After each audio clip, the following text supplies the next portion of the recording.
And we heard yesterday that Hagar was sent into the desert with Ishmael, but God took care of her. Look, there's a treaty at Beersheba, chapter 21, verse 22. We're reading that the large town of Beersheba, it was on the southern boundary of the Israelite kingdom.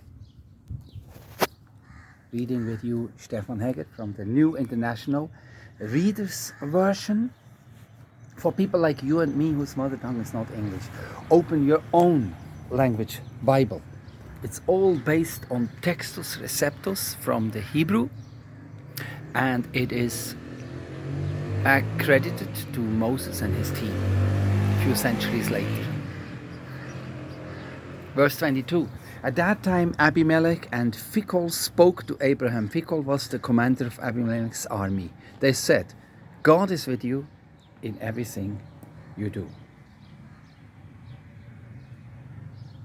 Now make a promise to me here while God is watching. Take an oath that you will treat me fairly. Promise that you will treat my children and their children the same way.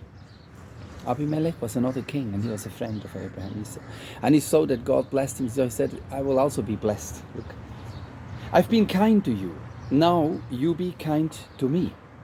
And be kind to the country where you are living as an outsider. Abraham said, I promise with an oath that I will do it. Then Abraham objected to Abimelech about what Abimelech's servant had done. They had taken over a well of water. But Abimelech said, I don't know who has done this. You didn't tell me. Today is the first time I heard about it.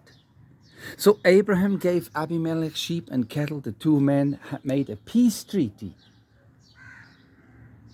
That's the Abraham Accord, look. The Abraham took out 7 female lambs from his flock. 7 female lambs as a token for the peace treaty.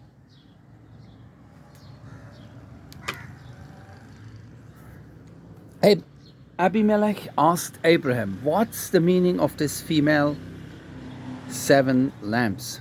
Why have you taken them out and put them in by myself? Abraham replied, accept the 7 lambs from me. They will be a witness that I dug this well. That place was named Beersheba.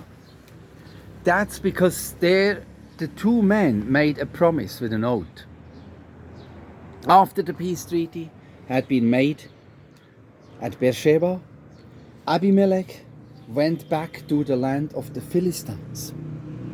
His army commander Phicol went with him. Abraham planted a tamarisk tree in Beersheba. There he worshipped the Lord, the God who lives forever. Abraham stayed in the land of the Philistines for a long time. And the tamarisk tree we don't have in this garden, but it must have been beautiful flowers on it like that. So I wish you a nice rest of the day.